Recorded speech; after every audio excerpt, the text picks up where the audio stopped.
Hello everyone, welcome back. In today's video we got another news and rumor video to discuss. We got some updates regarding the two offer sheets for the St. Louis Blues. We've got a small trade between the Blues and the Oilers. We've also got a sign to talk about, some PTOs to talk about, a potential contract termination to talk about, and some trade rumors involving the Penguins, Kraken, Oilers, Flames, and Sharks. And we'll go to all that coming up right now.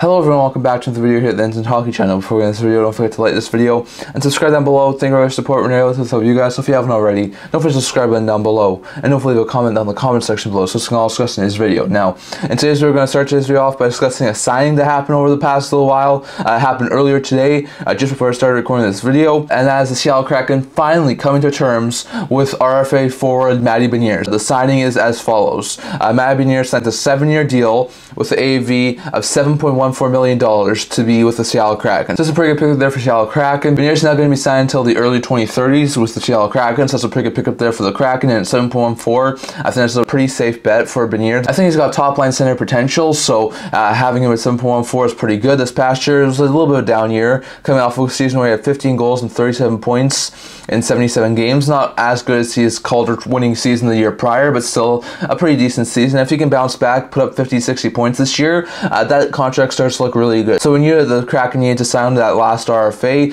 which was Beniers, they are able to do so, and that should leave them with all their RFA business now done. Now that could lead to a subsequent move, which we'll talk about later, but that's an interesting signing there. Beniers signs a 7-year deal with a $7.14 million to remain with the Seattle Kraken for the next couple of years. So interesting stuff there. Going over to the offer sheets, we did get the updates earlier today as we had to regarding what happened with the offer sheets. The Oilers chose not to match either of the offer sheets. So interesting note there. I thought after the Ceci trade, after the Puck-Colson trade, maybe they would have matched at least one of them. Maybe they would have matched Broberg, but no, they choose to not match either of them. So the Oilers are going to get a 2025 second and 2025 third round pick from the St. Louis Blues, which originally belonged to St. Louis, and the Blues are able to get Broberg on a 2-year deal with a AAV of $4.58 million and Holloway on a 2-year deal with a AAV of $2.29 million. So all in all, some pretty good business there for the Blues. They complete 2 offer sheets, able to successfully work those 2 offer sheets. And it's a smart move by the Blues to get 2 young players to be convincing them to sign in St. Louis and to really benefit off of a tight cap situation the Oilers were in. So interesting stuff there. But interesting moves there is the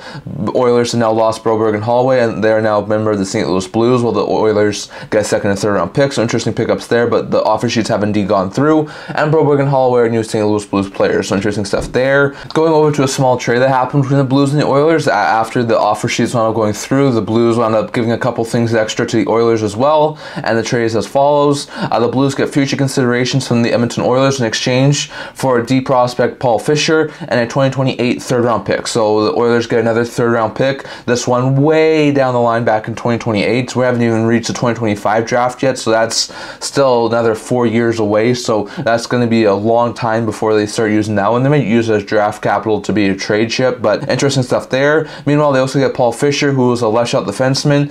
He was a 5th round pick, number 138th overall in the 2023 draft, so just a little bit after his draft year. Hasn't gone to any NHL games or AHL games, still playing in the NCAA where he put up 16 points in 34 games last year, so looks like a pretty good prospect. Could eventually maybe be like something like a 6th or 7th D for the Oilers, so interesting pickup there. But the Blues, after offer sheeting the 2 players, they wound up giving the Oilers a low-level D prospect and a 3rd round pick in 2028 as, I guess, sort of a compensation type pick. So interesting stuff there. Going over to a potential contract termination we've had, and the contract termination is this: the Philadelphia Flyers have terminated the contract of Ryan Johansen. Now, after this happened, there's been a couple of reports out there saying that Johansen's going to grieve this, with the NHLPA sort of trying to rectify this, because apparently Johansen still paid $8 million. Now, we saw this happen a little while ago with Corey Perry. He wound up being able to settle with the Chicago Blackhawks, so that was interesting to note there. I do wonder if this is potentially going to be reversed and the contract's going to remain for the Flyers, or if this is going to just be something that also happens. If this does go through, then Johansen will be a UFA. After the couple of seasons he's had over the past few years, I don't think he'll get very much of a look at any NHL teams, maybe like a short-term 1-year deal if he was to be a UFA. But interesting out there that it sounds like the Flyers are terminating the contract of Ryan Johansen, but it does sound like he might try and grieve this, so I can't say it's a 100% guarantee that the contract is terminated, but it'll be an interesting situation to watch out for the next couple of days. days. We also have the first few PTOs of the season. Remember, professional tryouts are teams inviting players who have not signed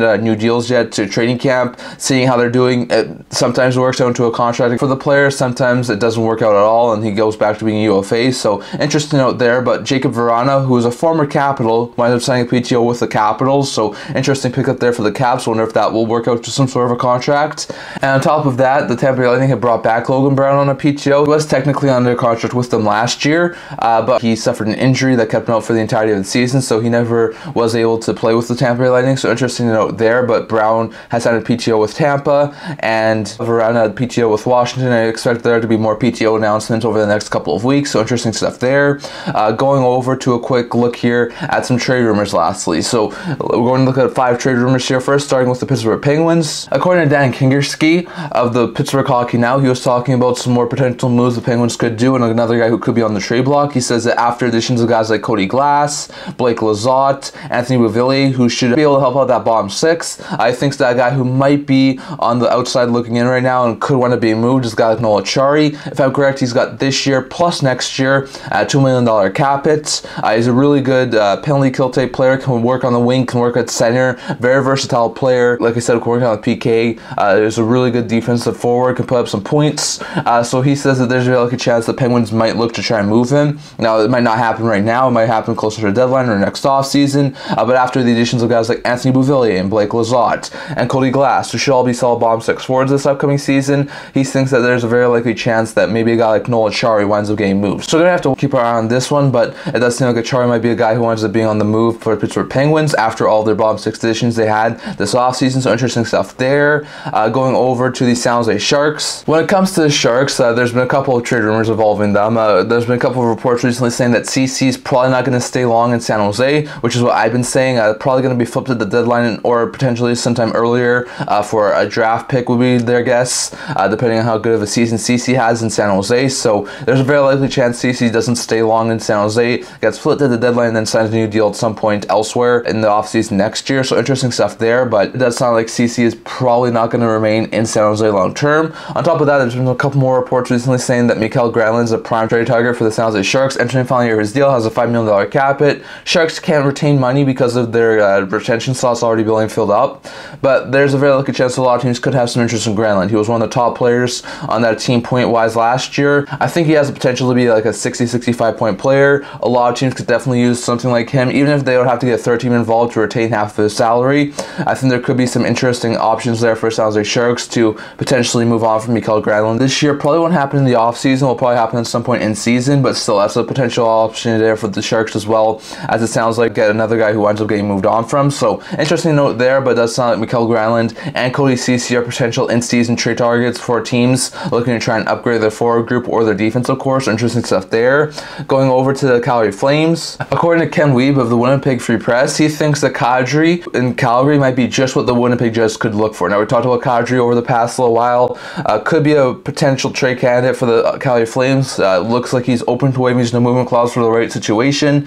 Flames look like they're trying to head down the road of a rebuild and will be open to moving Kadri, so it's a potential option there for the Flames to move on from Nazem Kadri. But Ken Wiebe thinks that a team like Winnipeg would be a fantastic fit for him. Now, I agree. The Jets just lost a second-line center and a guy like Sean Monahan. Could definitely use a solid second-line center, while some of their younger guys are starting to grow into that sort of a role. Like Cole Perfetti is more of a winger at this point. Chaz Lucius, Brad Lambert aren't even in the NHL yet, so there's a very likely chance that a trade like that could work out. Now, I don't think it would happen right now. It would probably happen in season or closer to next year's offseason, but I definitely think that this could work for both sides. The Flames are going through a rebuild phase right now. Jets are trying to keep it in a competitive playoff spot, so that could work out for both sides. I would think that the Flames would probably want like a first-round pick from the Jets, probably a young player like a Cole Perfetti or Rutger McGrady or something like that. Probably want something else too, like maybe a young piece like a Chaz Lucius on the forward group, or maybe like a defensive player like a Neil Pionk or something like that. I'm not exactly sure what they would want, but there's a very likely chance that the Jets and Flames could hook up on a deal for Nazem Kadri. I could see the logistics behind it. It makes sense. The Jets are trying to keep him a playoff spot and would like a second-line center. Flames are trying to move off some pieces and get younger, so I could see that sort of a deal working out for both sides, but I'm not exactly sure A, what the Flames want in that sort of a deal, and B, when that sort of a deal could happen. Could it be at the trade deadline? Could it be in the offseason next year? It'll be interesting to see, but I definitely do think that there's a very likely chance here that Kadri could wind up heading to the Jets, but it's still a long ways off. So we'll have to wait and see on that.